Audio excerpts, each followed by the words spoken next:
உலக அரசியல் பதற்றம் தீவிரமாகும் சூழ்நிலைகள் பொருளாதார பாதுகாப்பை உறுதி செய்யும் நடவடிக்கைகளிலும் மத்திய அரசு வேகமெடுத்துள்ளது. அமெரிக்கா இஸ்ரேல் தாக்குதலால் ஈரான் தொடர்பான போர் பதற்றம் அதிகரித்துள்ள நிலையில் அத்தியாவசிய பொருட்களின் விநியோகம் பாதிக்கப்படாமல் இருக்க அத்தியாவசிய சேவைகள் பராமரிப்பு சட்டம் என்ற சட்டம் அமல்படுத்தப்பட்டுள்ளது. கொரோனா காலத்தில் போடப்பட்ட ஊரடங்கு சட்டம் போல் தற்பொழுது அமல்படுத்தப்பட்டுள்ள அத்தியாவசிய சேவைகள் பராமரிப்பு சட்டம் என்றால் என்ன என்பது குறித்து விளக்குகின்றார் மதுரை அமெரிக்கன் கல்லூரி முன்னாள் பொருளாதாரத்துறை பேராசிரியர் முத்துராஜ். வணக்கம். அடிப்படை பொருள்கள் நிர்வாக சட்டம், அதாவது எஸ்பான்னு சொல்கிறோம், எசென்ஷியல் சர்வீசஸ் மெயின்டெனன்ஸ் ஆக்ட்னு பார்ப்போம். அது எசென்ஷியல் ப்ராடக்ட்ஸ் சர்வீசஸ் மெயின்டெனன்ஸ் ஆக்ட்னு சொல்கிறோம். அப்படின்னா என்ன அப்படின்னா, அரசாங்கம் ஒரு ஒரு ஒரு அசாதாரண சூழலில், குறிப்பாக ஒரு பொருளாதார அசாதாரண சூழலோ அல்ல மற்ற நேரங்களில் பயன்படுத்தக்கூடிய ஒரு சட்டமாக பார்க்கிறோம்.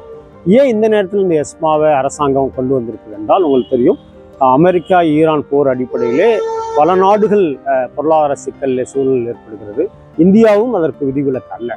குறிப்பாக உங்களுக்கு தெரியும், இந்தியா வெளிநாடுகள்லேருந்து, குறிப்பாக ஈரான்லேருந்து அதிகமான எண்ணெய் வளங்களையும் தாது பொருள்களையும் இறக்குமதி செய்யக்கூடிய நாடாக இருக்கிறது.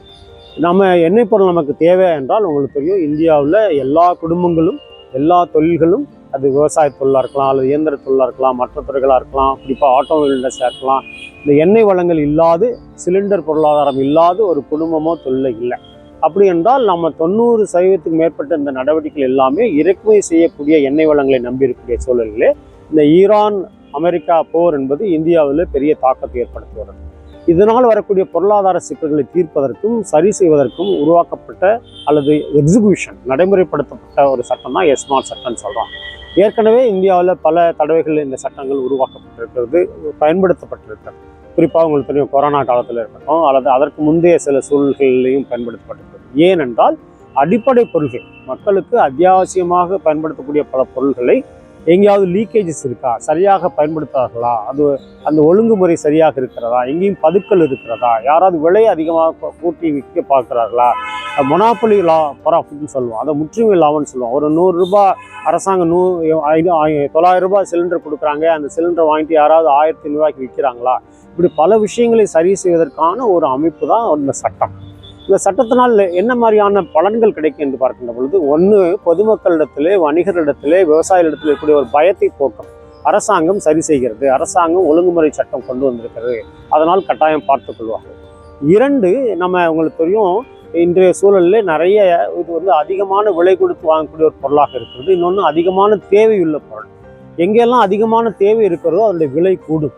ஆனால் அந்த விலை கூட அது பொருளாதாரத்தை பாதிக்கும். அந்த விலையை கட்டுப்படுத்துவதற்கும் குறைப்பதற்கும் அரசாங்கம் பயன்படுத்தக்கூடிய பல உத்தியில் ஒரு உத்தி இந்த எஸ்மா சட்டம்.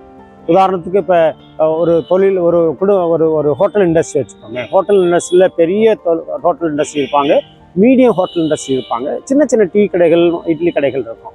இப்போ ஒருவேளை மிகப்பெரிய ஹோட்டல் அதிபர்கள் என்ன பண்ணலாம், அதிகமான விலை கொடுத்து சிலிண்டர் வாங்கி கொள்ளலாம்.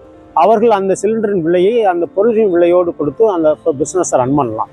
இந்த மாதிரியான வேறுபட்ட போக்கு இருக்கக்கூடாது என்பதற்காகவும் இந்த எஸ்மா சட்டம் பயன்படுத்தப்படுகிறது.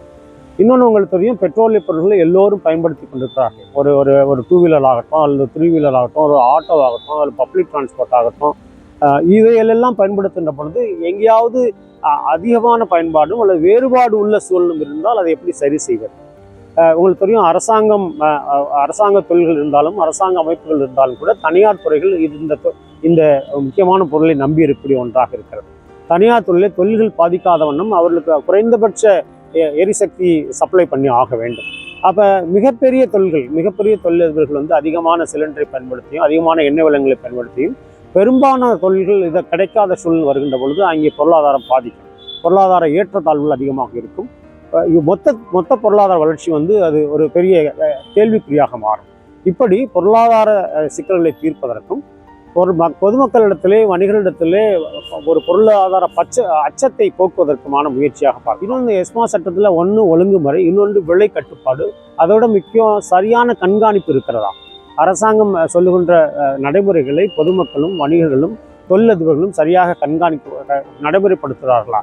இல்லை என்றால் அந்த சட்டத்தின்படி யாரையும் அவங்க பனிஷ் பண்ணலாம். இது ஸ்பெஷல் ஆக்ட்னு பார்க்குறோம். யாராவது ஒரு சிலிண்டருக்கு அதிகமான விலையோ அல்லது சிலிண்டர் சார்ந்த குற்றங்கள் வந்தாலோ அல்லது எண்ணெய் வளங்கள் சார்ந்த குற்றங்கள் கண்டுபிடிக்கப்பட்டாலோ இந்த சட்டத்தின் மூலமாக பெரிய தண்டனை வழங்கப்படும். தண்டனை என்று சொல்வதற்கு காரணம் இந்த பொருளாதார சூழலை சரி செய்வதற்கும் ஒழுங்குபடுத்துவதற்கான மிகப்பெரிய ஒரு ஒரு ஒரு உத்தி தான் இந்த இந்த எஸ்பா சட்டம். நீண்ட காலத்தில் இருக்குமா என்றால் இருக்க வாய்ப்பில்லை. இது ஒரு குறுகிய கால சட்டமாகத்தான் இருக்கும். இந்த பிரச்சனை, அதாவது போர் மூலமாக, ஈரான் அமெரிக்கா போர் மூலமாக வரக்கூடிய பொருளாதார சிக்கல்களை சரி செய்யும் சூழலில் உருவாக்கப்பட்ட அந்த சட்டம் ஒருவேளை 1 மாதத்திலோ 2 வாரத்திலோ இந்த போர் முடிந்த பின்பு பொருளாதார சிக்கல் வராமல் நார்மல்ஸ் வந்துருச்சு அப்படின்னா இந்த சட்டம் வித்ரா பண்ணிக்குவாங்க.